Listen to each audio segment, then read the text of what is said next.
waxaan ku suganahay magaalada Dhuusamareeb ee caasimadda maamul goboleedka Galmudug oo ay ka socoto doorashada madaxtinimo ee maamulka Galmudug. waxaan indhindheenaynaa ama diiradda saari doonaa qaabka ay u socoto doorashada halka kan aynu joogno haddaan nahay bahda SBC. doorashada qaabkee uga socotaa Dhuusamareeb qaabkee soo ololuhu doorashada iyo madaxtinimada maamulka Galmudug ee uga socota caasimadda Dhuusamareeb. waxaan wax ka weydiin doonaa dhalinyarada magaalada Dhuusamareeb ku sugan isla markaasna aadka ula socday doorashada iyo indhindheynteeda iyo xaaladda guud meesha ay marayso. waxaan ognahay inuu socdo khilaaf dhanka doorashada ah oo hartan iyo isjiitan badan uu ka taagan yahay. sidee u arkaan dhalinyarada Dhuusamareeb doorashada halkan iyo khilaafka haysta intaba? ma dhala doontaa doorashada ay ku haminayaan dadku mase hana qaadi doontaa doorashada madaxtinimo ee Dhuusamareeb ka taagan?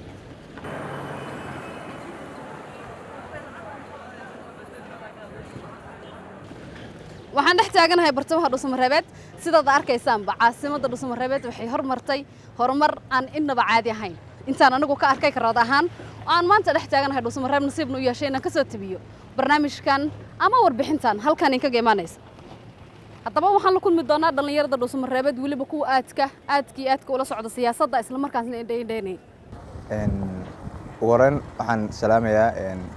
TV-ga SBC iyo Roodo oo ka socota marka xigtana qaabka doorashada ku socota hadda waa 100% waxaan dhihi karaa waa qaab fiican ay iska jiraan dhalinyaro yar yar oo ay qabaan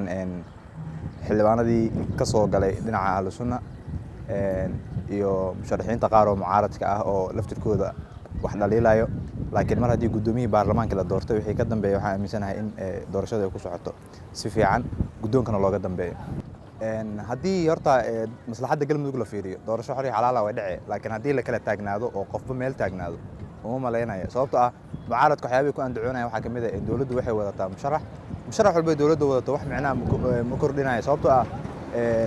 waxa codeynaya waa xildhibaanadana waa 89 xildhibaan 20 kamid ah waxa ka yimaada dhinaca ahlu sunna marka in hal dhinac u jirto baasho way ka wareegtay oo hadda waxay noqotay doorasho lagu tartami karo oo qaybo kala duwan leh mucaaradkana marka waxaan u fahmay dantoodii ka waayeen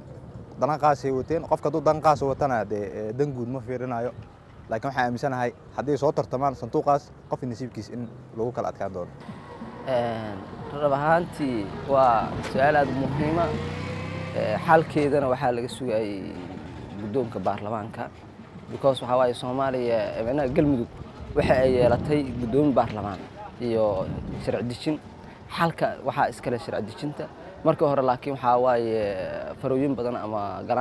dhinacyo badan ayaa xalka ku jiray oo waxa waaye ama dawladda ha ahaato ama maamulka sunna ha ahaato iyo adiga Galmudugtii hore laakiin hadda waxay yeelatay sharci dejintaan xaq u leh inay halkaas